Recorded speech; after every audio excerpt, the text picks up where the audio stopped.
Good morning everyone, welcome to my channel appreciate English. और मेरा नाम पता है, आई एम सांदिला तिवारी। सबसे पहले माफ़ी, काफ़ी दिनों तक मैंने वीडियोस अपलोड नहीं किए, आई एम सो सॉरी। और आज जब हम शुरू कर रहे हैं तो हम एक टॉपिक डिटर्मिनर्स उससे शुरू करेंगे। तो डिटर्मिनर्स है क्या? डिटर्मिनर्स वो वर्ड है जो नाउन के पहले आता है किसी भी सेंटेंस में, और वो नाउन को इंट्रोड्यूस करता है, मॉडिफाई करता है, वो नाउन की पोजीशन हमें बताता है। जब मैं कह रही हूँ पोजीशन बताता है, नाउन के बारे में बताता है, वो हमें बताता है कि कोई भी नाउन जनरल है, कॉमन है या स्पेसिफिक है। हम डिटर्मिनर्स को 5 कैटेगरीज में डिवाइड करते हैं: आर्टिकल, डेमोन्स्ट्रेटिव्स, पोजेसिव्स, क्वांटिफायर्स और न्यूमरल्स। अब जब मैं यहाँ डेमोन्स्ट्रेटिव बोल रही हूँ और पोजेसिव बोल रही हूँ, तो मेरे डेमोन्स्ट्रेटिव्स और पोजेसिव से मतलब है एडजेक्टिव से, ना कि प्रोनाउन से। मतलब डेमोन्स्ट्रेटिव एडजेक्टिव्स और पोजेसिव एडजेक्टिव्स जो डिटर्मिनर्स का पार्ट। हम इन्हीं 5 कैटेगरीज को डिस्कस करते करते डिटर्मिनर्स है क्या ये समझेंगे। साथ में हम ये भी देखेंगे कि डिटर्मिनर्स एडजेक्टिव से कैसे अलग है। चलिए डिस्कशन शुरू करते हैं। सबसे पहले आया आर्टिकल। तो आर्टिकल में हम देखेंगे कि आर्टिकल 2 कैटेगरी के होते हैं, 2 टाइप के होते हैं, जैसे डेफिनेट आर्टिकल और indefinite article. Definite article means the, indefinite article means a और एन। ए यूज होता है आपका कॉन्सोनेंट साउंड के साथ और एन यूज होता है आपका ए E I O you vowel sound के साथ। आर्टिकल है क्या? आर्टिकल वो वर्ड है जो नाउन को स्पेसिफिक या जनरल बताती है। अब अगर उसे नाउन को जनरल बताना है तो हम इनडेफिनेट आर्टिकल यूज करेंगे, और अगर आपने नाउन को स्पेसिफिक बताना है वहां पे आप द यूज करेंगे। ए और एन, जब मैं ये कह रही हूं तो ए और एन का मतलब होता है एक, वन। अ गर्ल हम लिखते हैं ए, बोलते हैं अ स्टूडेंट, अ टीचर। उसी तरह एन, उसका मतलब ही वन। तो इंडेफिनिट आर्टिकल यूज होता है सिंगुलर काउंटेबल नाउन के पहले। अब देखिए, क्योंकि मैंने कहा था कि डिटर्मिनर्स आते हैं नाउन से पहले, तो अब हम इसे देखेंगे कि क्या मैंने सही बोला था या नहीं। तो सबसे पहले ए कहाँ यूज होता है? ए हमेशा कॉन्सोनेंट साउंड से पहले यूज होगा। एन यूज होगा vowel sound A E I O U से पहले। जैसे एग्जाम्पल के लिए देखिए, a girl, a 1 rupee note, 1 रुपए का नोट। एक लड़की, बोल रहे हैं हम लिख रहे हैं ए मीन्स 1, ठीक है। एक लड़की, 1 रुपए का 1 नोट। अब देखिए an, vowel sound A E I O U. जैसे an honest man, an elephant. देखिए यहां पे आई एम अ टीचर, मैं एक कॉमन सी टीचर हूं, ठीक है। ए मतलब एक। He is an honest artist, यहां पे एच साइलेंट है, ऑनेस्ट। वॉवल साउंड, वॉवल मत सोचिए, वॉवल साउंड सोचिए, ठीक है। ही इज एन आर्टिस्ट, वो एक ईमानदार कलाकार है। एक चीज आप नोटिस कर रहे होंगे, आर्टिकल ए और एन के बाद नाउन आ रहा है। देखिए, common noun teacher, artist again common noun, honest artist. तो ये तो तय है ना कि हाँ, पहले डिटर्मिनर आएगा और उसके बाद नाउन आएगा ही आएगा, और हमेशा डिटर्मिनर नाउन से पहले आएगा।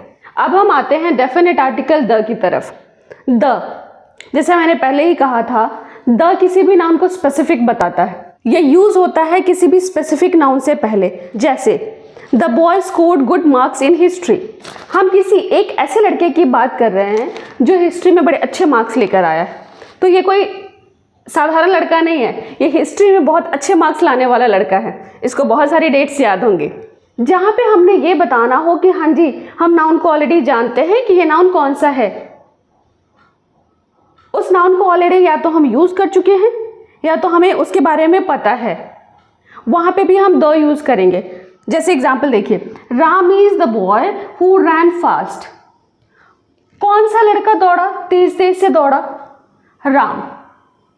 तो हम जिस लड़के की बात कर रहे हैं वो राम है, हम राम को ऑलरेडी जानते हैं कि ये वही लड़का है जो तेज तेज दौड़ा है, ठीक है। फिर द यूज़ करते हैं हम रिलीजियस टेक्स्ट के नाम से पहले। देखिए मैं फिर से रिपीट कर रही हूँ, डिटर्मिनर्स आप हमेशा नाउन के पहले यूज़ करेंगे, ये बार बार कहने की बात नहीं है। जैसे रिलीजियस टेक्स्ट क्या है? The Gita, the Upanishad, the Mahabharat, the Quran. अब देखिए, जब कोई बहुत ही फेमस बिल्डिंग हो, हिस्टोरिकल बिल्डिंग हो, वहाँ पे भी आपने द यूज़ करना है उस नाम से पहले। जैसे देखिए द वाइट हाउस, ये फेमस क्यों है? क्योंकि ये अमेरिकन प्रेसिडेंट का घर है, वो वहाँ रहते हैं, ऑफिशियली वहाँ रहते हैं। हिस्टोरिकल बिल्डिंग है the red fort, Lal Qila, the Taj Mahal. फिर देखते हैं न्यूज़पेपर के नाम के पहले, मैगजीन के नाम से पहले और होटल के नाम के पहले भी आप द यूज़ करेंगे। For example the Indian express,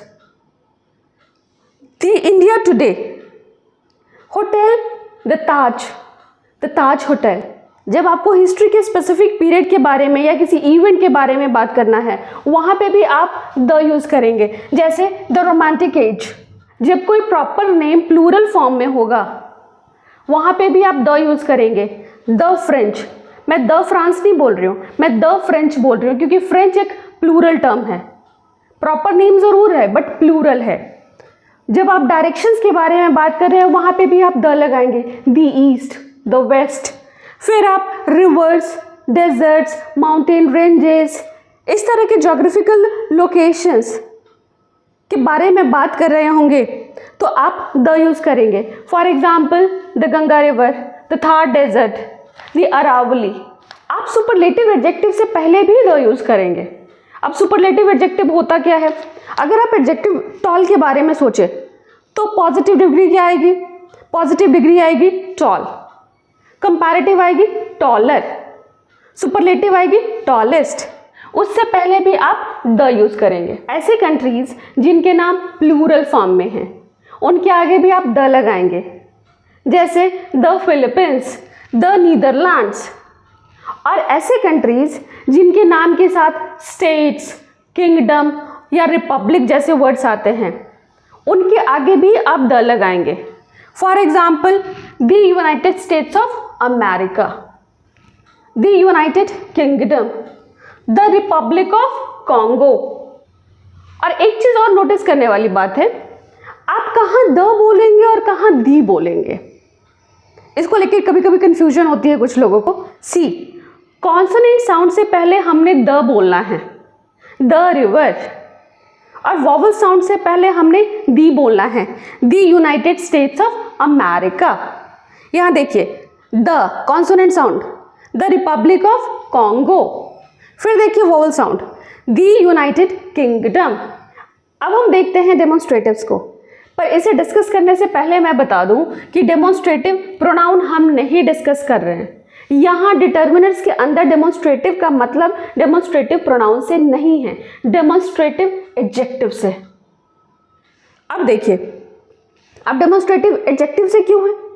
क्योंकि डिटर्मिनर के बाद नाउन का आना कंपल्शन है, प्रोनाउन का आना कंपल्शन नहीं है। प्रोनाउन नहीं आएगा, नाउन आएगा। तो यहाँ पे डेमोन्स्ट्रेटिव एडजेक्टिव हो सकता है, क्योंकि वो नाउन की विशेषता बताता है, नाउन को क्वालिफाई करता है। ठीक है, प्रोनाउन को भी करता है, बट डिटर्मिनर्स में सिर्फ और सिर्फ हम नाउन के बारे में ही बात करते हैं, तो इसीलिए हम डेमोन्स्ट्रेटिव प्रोनाउन की बात नहीं कर रहे हैं। ठीक है, तो जब मैं डेमोन्स्ट्रेटिव्स बोल रही हूँ तो उसमें आते हैं दिस, दैट, दीज, दोज। अब डेमोन्स्ट्रेटिव्स का मतलब क्या होता है? डेमोन्स्ट्रेटिव का मतलब होता है टू डेमोन्स्ट्रेट, प्रदर्शन करना, दिखाना, दिखाना। टू इंडिकेट, किसी चीज को पॉइंट आउट करना, बताना किसी तरफ।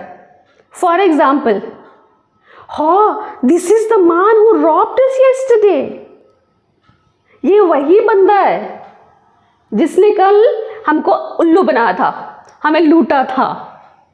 ठीक है, तो हम एक बंदे की तरफ इंडिकेट कर रहे हैं। That boy, look at that boy, he was running so fast, these people are really clever, those people very innocent. तो दिस पास की चीजों को बताने के लिए, सी दिस बॉय, दैट दूर की चीजों को बताने के लिए, that boy, that man. These और दोज प्लूरल टर्म है, मतलब दिस का प्लूरल दीज, दैट का प्लूरल दोज। दीज भी दिखाएगी पास की चीजों को, पास के लोगों के बारे में बात करेगी, और दोज बात करेगी दूर के लोगों के बारे में, दूर की चीजों के बारे में। हम थोड़े और एग्जाम्पल्स देख लेते हैं, जैसे this dress is mine, these people are clever, that boy runs fast, those boys are intelligent। this singular term, these plural term, that again singular, those plural। अब देखिए फिर से मैं आपको बताती हूँ, दिस एक डेमोन्स्ट्रेटिव डिटर्मिनर है, डेमोन्स्ट्रेटिव एडजेक्टिव है, उसके बाद नाउन आ रहा है, dress, people, noun, again these के बाद बॉय, कॉमन नाउन, मतलब डिटर्मिनर्स।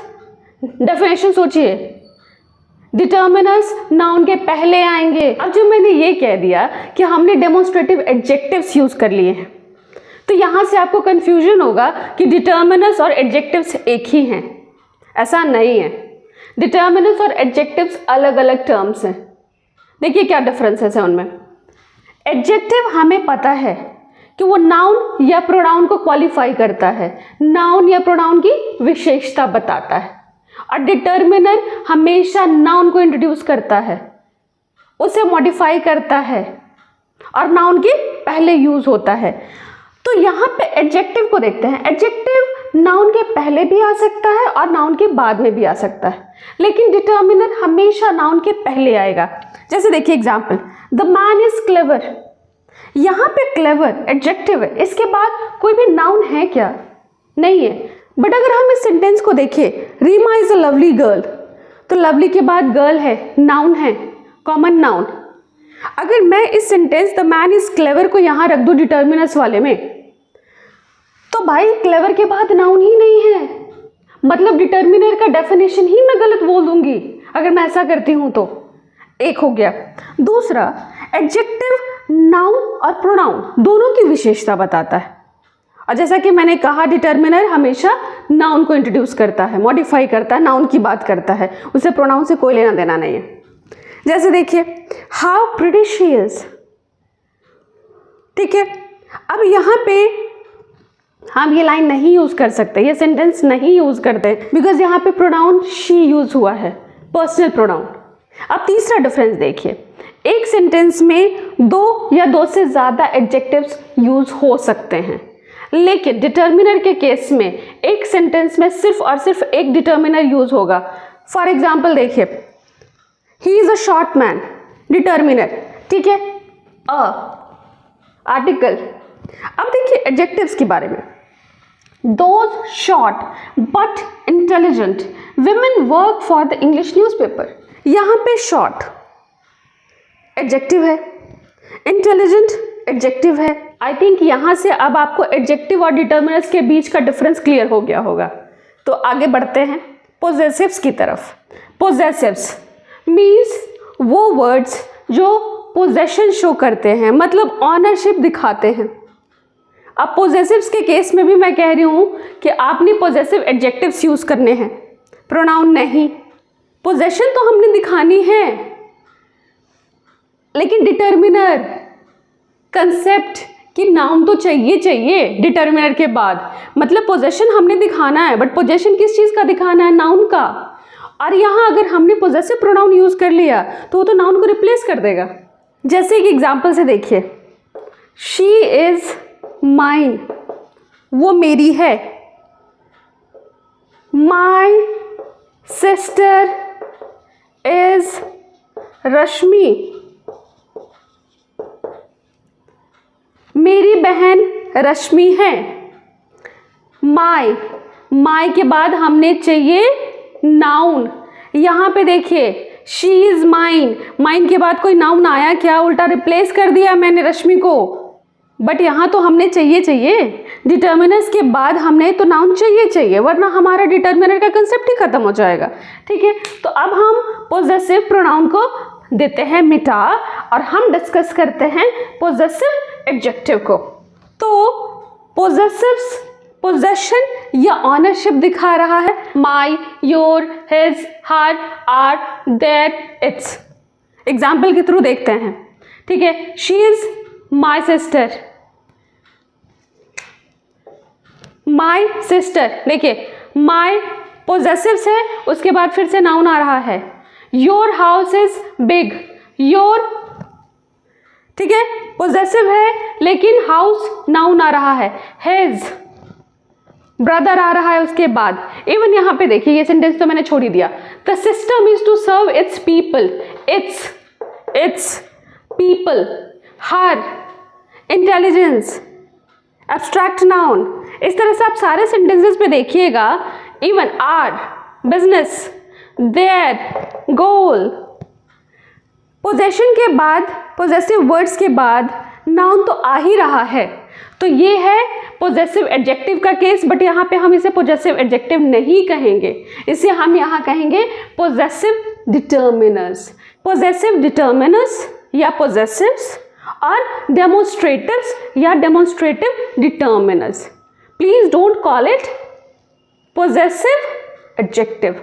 नहीं, यूज में ये पोजेसिव एडजेक्टिव है, कहने में नहीं। या तो पोजेसिव्स कहिए या तो पोजेसिव डिटर्मिनर कहिए। अब हम डिटर्मिनर्स के चौथे कैटेगरी पे आते हैं, क्वांटिफायर्स। क्वांटिफायर्स मतलब जो क्वांटिटी बताता हूँ। क्वांटिटी काउंटेबल नाउन भी हो सकता है, सॉरी काउंटेबल नाउन इधर है, काउंटेबल नाउन भी हो सकता है और अनकाउंटेबल नाउन भी हो सकता है। मतलब यहाँ पे ये सिंगुलर काउंटेबल नाउन भी हो सकता है और ये प्लूरल काउंटेबल नाउन भी हो सकता है, और क्वांटिफायर अनकाउंटेबल नाउन भी हो सकता है। जैसे देखिए, give me some water to drink, I need it. तो यहाँ पे सम, ठीक है, सम अनकाउंटेबल है, वाटर अनकाउंटेबल। बट वही सम मैंने यहाँ नहीं लिखा है, तो मैंने गलती की है, क्योंकि सम काउंटेबल में भी आता है और अनकाउंटेबल में भी आता है।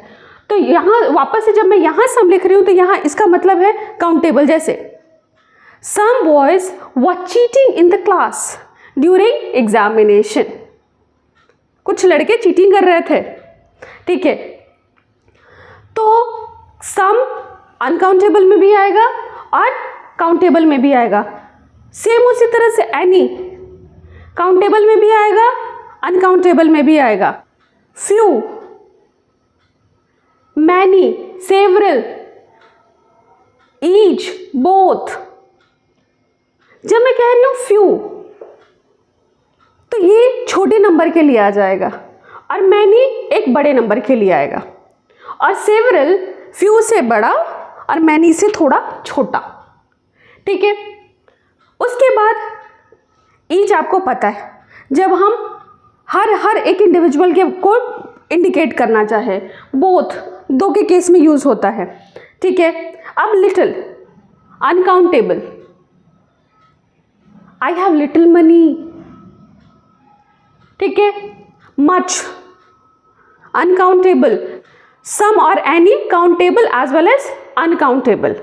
सी, अगर मैं क्वांटिफायर्स को इन डिटेल डिस्कस करूं, इनफैक्ट मुझे ज़रूरत लग रहा है डिस्कस करना, जैसे a little, the little, little, a few, the few, few, अगर मैंने ऐसा किया, डिस्कस किया, तो वीडियो लंबा हो जाएगा। तो क्वांटिफायर को डिस्कस करने के लिए, इनफैक्ट कई सारे क्वांटिफायर्स मैंने लिखे नहीं हैं, क्वांटिफायर्स को डिस्कस करने के लिए हमें एक अलग से वीडियो बनाना पड़ेगा अगर हमने इस वीडियो को शॉर्ट रखना है तो, ठीक है। तो क्वांटिफायर्स के लिए इतना ही। ये हमें क्वांटिटी बताता है, क्वांटिटी काउंटेबल भी हो सकता है, अनकाउंटेबल भी हो सकता है, काउंटेबल में सिंगुलर भी हो सकता है, प्लूरल भी हो सकता है, और सम और एनी, नेगेटिव और पॉजिटिव दोनों के केस में यूज होता है। अब अगर हम लास्ट डिटर्मिनर के टाइप को देखेंगे तो आएगा न्यूमरल्स। न्यूमरल्स जो बताती है नंबर, कितने नंबर्स हैं, कितनी संख्या है, ठीक है। ये बताती है हाउ मैनी, कितने, जो गिनती किया जा सके। इसमें अनकाउंटेबल का कोई क्वेश्चन नहीं है, इसमें सीधा सीधा आएगा या तो सिंगुलर काउंटेबल या तो प्लूरल काउंटेबल, ठीक है, क्योंकि यहाँ पे हाउ मच नहीं है क्वांटिफायर्स की तरह, यहाँ पे सीधे है हाउ मैनी, नंबर बता रहा है। तो या तो ये सिंगुलर काउंटेबल नाउन होगा या तो ये प्लूरल काउंटेबल नाउन होगा। जैसे, और लेकिन इसमें एक और चीज़ देखिए, इसके अंदर आता है कार्डिनल्स और ऑर्डिनल्स। अब कार्डिनल्स क्या होता है? 1, 2, 3, 5, 8, 10, 12, 13, इस तरह के नंबर्स, ठीक है। अब ऑर्डिनल्स क्या होते हैं? 1st, 2nd, 5th, 8th, 9th। देखिए क्या फ़र्क होता है कार्डिनल्स और ऑर्डिनल्स में। ये संख्या बताने के लिए हम यूज़ करते हैं, ये नंबर बताने के लिए हम कार्डिनल्स यूज़ करते हैं। ऑर्डिनल्स हम सीक्वेंस बताने के लिए, सीक्वेंस बताने के लिए, या ये सी है, ये सी है, ठीक है, या हम रैंक बताने के लिए यूज़ करते हैं। जैसे अगर मैंने किसी की हाइट बतानी है तो मैं उसे कहूँगी ना कि ये बच्चा 3rd टॉलेस्ट बच्चा है अपनी क्लास का, ये बच्चा फर्स्ट आया है, अगर मेरे को रैंक बतानी हो तो। बट अगर मेरे को ये बताना है कि हाँ जी इस क्लास में कितने बच्चे हैं, तो मैं कहूँगी 42। तो ये नंबर बताने के लिए यूज़ होता है, ये रैंक या सीक्वेंस बताने के लिए यूज़ होता है, ठीक है। मुझे नहीं लगता न्यूमरल्स में भी कोई प्रॉब्लम होनी चाहिए। हाँ, रूल सेम रहेगा। जैसे there are 40 students in class 10C, ठीक है, 11C, 12C, जो मर्जी C, ठीक है। तो यहाँ पे मैंने कार्डिनल्स यूज तो कर लिया नंबर बताने के लिए 40, लेकिन मेरे को नाउन तो चाहिए स्टूडेंट्स, ठीक है। तो जो डिटर्मिनर का कंसेप्ट है कि उसके बाद नाउन आना है, उसे हम चेंज नहीं करेंगे। अभी तक मैं इतना बोल चुकी हूँ कि आपको कंटेंट पसंद आया या नहीं आया ये आप डिसाइड कर चुके होंगे। अगर आपको कंटेंट पसंद आ रहा है, मेरा पढ़ाना पसंद आ रहा है, मेरा काम पसंद आ रहा है, प्लीज़ लाइक प्रेस कर दीजिए, मुझे भी मोटिवेशन चाहिए, और इस वीडियो को शेयर कीजिए। मोटिवेशन तो चाहिए मुझे भी। तो जितना आप लाइक करेंगे, कमेंट करेंगे, शेयर करेंगे, उतना आप मुझे मोटिवेट करेंगे। मुझे भी मोटिवेट करिए ना। और डिटर्मिनर्स के लिए आज इतना ही था, मैं डिले अब करने की कोशिश नहीं करूँगी। आज हमने डिटर्मिनर्स डिस्कस कर लिया, कल हम इस टॉपिक पे बेस्ड क्वेश्चंस प्रैक्टिस करेंगे। तो आज के लिए इतना ही, मिलते हैं कल। Thank you for watching.